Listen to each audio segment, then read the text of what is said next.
On va se faire un petit plaisir, je sais que vous êtes certains à l'attendre. Allez, c'est parti, mesdames, messieurs. Qu'à l'époque, c'était samedi soir dernier, présenté, comme vous le voyez ici, par Léa Salamé, avec sur le plateau un ancien Premier ministre, Dominique de Villepin, à ses côtés une ancienne première ministre, Elisabeth Borne. Alors Dominique de Villepin qui fait plaisir. Certes, il est de droite. Certes, à l'époque, il avait voulu faire le contrat première embauche qui était vraiment une vraie dégueulasserie. Mais en ce moment, il régale. Et il est en train de parler de la position de la France sur Gaza. Et par ailleurs, le message a souvent été brouillé par des prises d'opposition différentes au fil du temps. Et parfois, je ne rappellerai pas la position d'Emmanuel Macron quand il s'est rendu pour la première fois au Proche-Orient en indiquant qu'il fallait former une coalition antiterroriste. Emmanuel Macron, qui avait dit, on l'a presque oublié, en se rendant au Proche-Orient. Je propose à nos partenaires internationaux, je l'ai évoqué avec vous ce matin, que nous puissions bâtir une coalition régionale et internationale pour lutter contre les groupes terroristes qui nous menacent tous. Et alors là, tout le monde lui avait dit, mais attends, tu veux engager l'armée française aux côtés de l'armée israélienne? Et il avait dit vous avez vu Jean-Luc Mélenchon, il est antisémite là-bas. La tête d'Elisabeth Borne, c'est la tête de celle qui sait que c'est vrai. Hein. Je ne crois pas que c'était l'initiative. Alors, je voudrais... Il a raison, Villepin, ici. Vous le dites fortement ce soir, mais vous l'avez déjà dit ces dernières semaines, c'est qu'on n'entend pas la voix de la France. La voix de la France est devenue complètement inaudible à l'international, notamment parce que tout le monde voit le double standard qui existe depuis un an entre, d'une part, la France qui appelle au respect du droit international par la Russie en Ukraine et qui justifie son engagement auprès des Ukrainiens au nom du droit international, et d'autre part, la France qui se préoccupe bien peu du droit international sur la question gazaoui. On rappelle que pour l'instant, les organisations internationales, que ce soit l'ONU, le tribunal pénal international, la Cour pénale internationale, certes n'ont pas rendu de jugement, mais ont donné des indices quand même extrêmement clairs sur le fait que le droit international était en aucun cas respecté, il était même bafoué. Le combat qu'il faut mener et que ne mène pas suffisamment la France, c'est un combat pour défendre les principes. Ceux qu'il faut défendre en Ukraine et ceux qu'il faut défendre à Gaza. Voilà, donc Villepin qui effectivement appuie ici, c'est ce que je vous disais tout à l'heure, sur le double standard entre la position française à l'égard de l'Ukraine et à l'égard de la Palestine. Et au Moyen-Orient, et en particulier le fait que le droit international doit être respecté dans un cas comme dans l'autre. Incontestable. Là, je pense qu'on rentre dans de la politique un peu politicienne. Alors, mesdames, messieurs, devant vos yeux ébahis, un robot. C'est le problème de l'intelligence artificielle, c'est qu'elle n'est pas très intelligente. L'intelligence artificielle, elle ne peut faire que recracher ce qu'on lui a mis dedans. Et donc, voilà, donc Elisabeth Borne, grosso modo, pendant ces 2 ans de Premier ministériat, elle n'a su dire que 2 choses. Vous êtes en dehors de l'arc républicain et c'est de la politique politicienne. Et le 49.3, bien sûr. Mais ça, le 49.3, c'est réflexe conditionnel, tu vois, c'est scripté. Le 49.3, c'est scripté, tu vois. c'est pas du tout de l'intelligence artificielle, c'est un script. Si Parlement, donc 49.3. Je me moque. Mais il y a quand même lieu de se moquer, c'est-à-dire que c'est là que tu vois combien est-ce qu'elle n'a réellement que 2 réponses, parce qu'elle a en face d'elle Dominique de Villepin, ancien Premier ministre, diplomate reconnu, l'homme du discours à l'ONU sur le veto de la France à la guerre en Irak, donc quelqu'un qui a un fait d'armes diplomatique dont il peut se prévaloir, par ailleurs un homme culturellement et politiquement de droite, par ailleurs un homme qui n'est candidat à aucune fonction, et elle arrive quand même à lui dire, alors qu'il vient d'aligner des arguments de fond qui sont, me semble-t-il, indubitables, la seule réponse qu'elle trouve, c'est « Non, mais ça, c'est de la politique politicienne, quand même. » Enfin, et elle-même, elle se rend compte que c'est pas adapté. Elle-même, elle se rend compte que là, en termes d'adaptation, l'IA est pas très bonne, parce que quand elle le dit, elle est hésitante. Regarde, on va le réécouter. Là, je pense qu'on rentre dans de la politique un peu politicienne. Dans de la politique un peu... Et là, dans sa tête, elle se dit « Ah ouais, non, ça ne marche pas. » On a fait bugger le robot Borne. L'IA de 2022 est dépassée. Et alors là, c'est très dur pour Elisabeth Borne, parce que être médiocre au milieu des médiocres, ça marche. Mais là, à côté d'elle, elle a Dominique de Villepin. Alors moi, je répète que Dominique de Villepin, moi, j'ai manifesté contre lui en 2006. Hein. J'ai pas la mémoire courte. Je n'ai pas une sympathie sans borne, pour ne pas faire de mauvais jeu de mots. Pour Dominique de Villepin, force est malgré tout de constater que c'est quelqu'un qui est brillant, qui est talentueux, qui sait de quoi il parle, particulièrement quand il est question de diplomatie. Et là, une telle médiocrité à côté d'un mec comme Villepin, ça ne peut que donner ce qui va se passer. Parce que je pense que dire que la France n'a pas affirmé très fortement, dès le départ, qu'Israël a le droit de se défendre dans le respect du droit international. C'est totalement faux. Oui, certes, la France l'a dit dès le départ. Israël a le droit de se défendre dans le respect du droit international. Ça a été ab initio, au départ, la position officielle de la France. Mais malgré cela, il y a la présidente de l'Assemblée nationale, Yael Braun-Pivet, qui se rend en Israël et qui parle de soutien inconditionnel. Elle dira derrière qu'on a mal compris, qu'elle parlait pas de ça. Là encore, c'est toujours pareil, c'est soit d'une incompétence absolue, soit elle s'est rattrapée aux branches comme elle l'a pu, et puis on se souvient surtout de la France qui n'a absolument rien fait concrètement pour s'opposer au massacre à Gaza, puis au génocide à Gaza, jusqu'à très tardivement. C'est il y a quelques semaines, d'ailleurs sans que cela ait le moindre impact. Au moment où il y avait des bombardements sur le Liban... Et lorsque nous demandons des cessez-le-feu, c'est le cas pour Gaza, ça a aussi été le cas pour le Liban la semaine dernière, eh bien nous tâchons de ne pas demander un cessez-le-feu tout en continuant à livrer les armes de la guerre. Et je pense que c'est simplement de la cohérence. En effet, Emmanuel, c'est dommage quand même de ne pas avoir appelé à cesser les livraisons d'armes des mois plus tôt. Quand Elisabeth Borne dit, on a dit tout de suite, la position officielle de la France, ça a été tout de suite de dire dans le respect du droit international.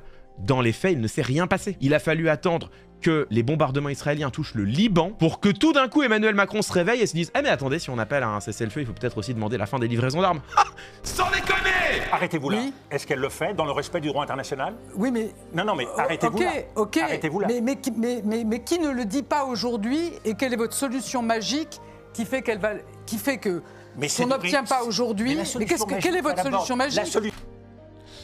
Et voilà. Qui ne le dit pas aujourd'hui? Bah déjà, il aurait fallu le dire hier déjà. Il y a, avec cette position d'Emmanuel Macron, hein, qui est désormais d'appeler mollement à cesser les livraisons d'armes, parce qu'il a été rabroué par Netanyahou, et on n'en entend plus parler depuis, hein, je vous rappelle. Hein. Mais de surcroît, il a fallu attendre que les bombardements touchent le Liban. Encore une fois, il y a les bonnes et les mauvaises victimes. Il y a une tartufferie absolue de la France, et c'est là-dedans qu'est prise Elisabeth Borne, et c'est ça qui est terrible, l'impuissance à la tête de l'État, qui finit par dire « Ok, mais c'est quoi votre solution magique ?» Donc on peut rien faire. 6e ou 7e puissance économique mondiale, 2e exportateur d'armes, puissance nucléaire, on est un grand pays, membre du Conseil de sécurité de l'ONU, on peut rien faire. On n'y arrivera peut-être pas, mais on peut peut-être essayer de mettre fin au massacre. Est-ce que la France a essayé?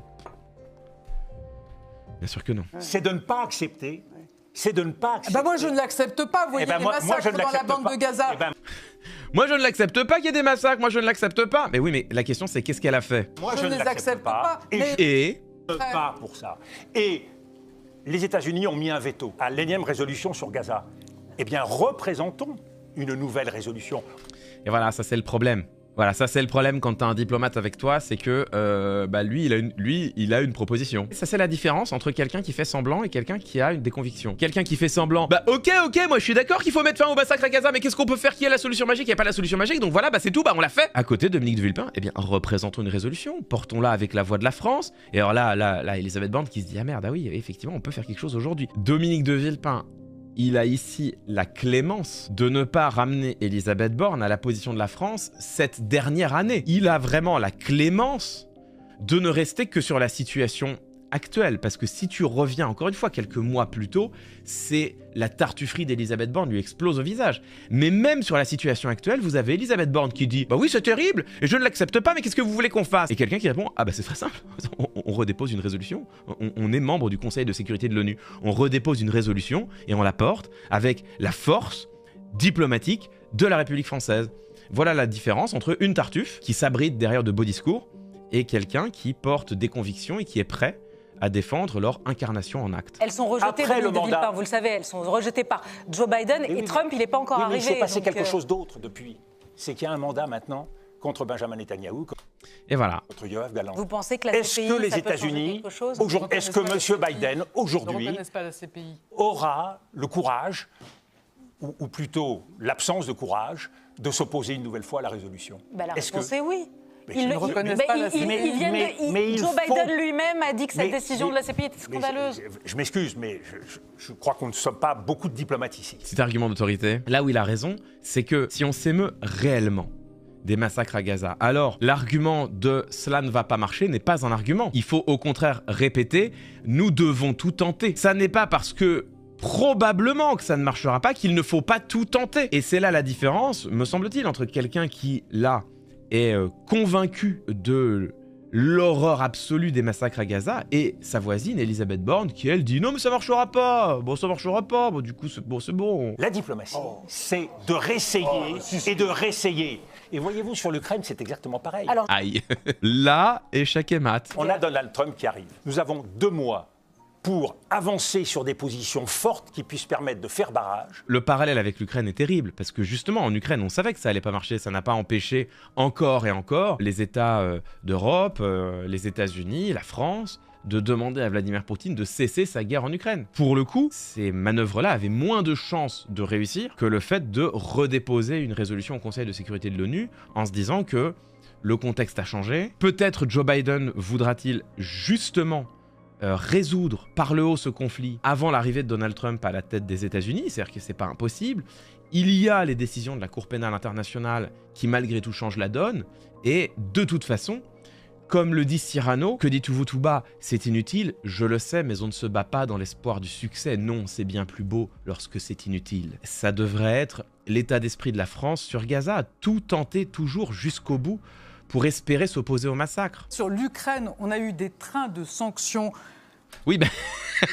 oh non, le contre son camp. Mais oui, précisément, sur l'Ukraine, il y a eu des trains de sanctions. Pourquoi il n'y en a pas eu contre Netanyahou? C'est exactement ce qu'on te reproche, Elisabeth Borne. C'est précisément le 2 poids 2 mesures. Les trains de sanctions rigoureux, inexorables, décidés par l'Europe, par la communauté internationale contre Vladimir Poutine. La France s'est-elle battue pour qu'il y ait de telles sanctions contre Israël, contre Benjamin Netanyahou? Et précisément non, et c'est exactement ce que Dominique de Villepin et nous-mêmes reprochons au gouvernement d'Emmanuel Macron. Successif de l'Europe qui est... La tête de Villepin, le petit sourire qui dit mais oui, mais justement, mais c'est précisément ce que je dis. Il y a des trains de sanctions, vous avez raison, mais est-ce qu'on peut s'en contenter sachant que toutes ces sanctions sont contournées? Mais vous savez, qu'est-ce que vous dites, parce qu'on a entendu Poutine s'exprimer il y a 2 jours. Là, ils sont partis sur Poutine. C'est terrible parce que là, la contradiction, elle est explicite. La contradiction, elle est évidente. S'il est un peu malicieux, tu peux porter le fer dans la plaie immédiatement. Hein. Précisément, la France, au nom du respect du droit international, s'est battue pour imposer, avec d'autres pays, au titre de la communauté internationale, des sanctions à Vladimir Poutine.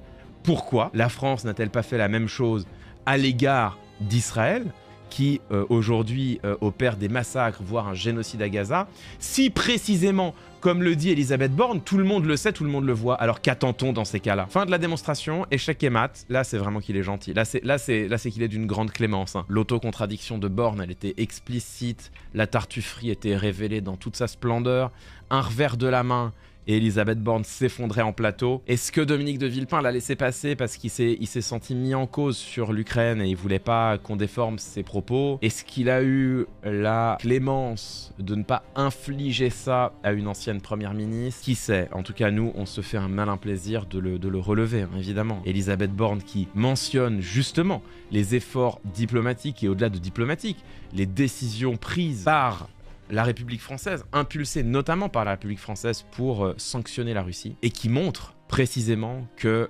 y a des voies d'action. Est-ce qu'elles sont suffisantes? Peut-être pas. Est-ce qu'elles existent? C'est vrai.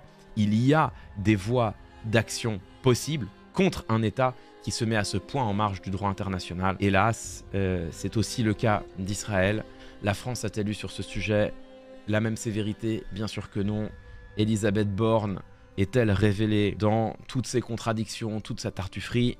Il me semble que c'est totalement incontestable.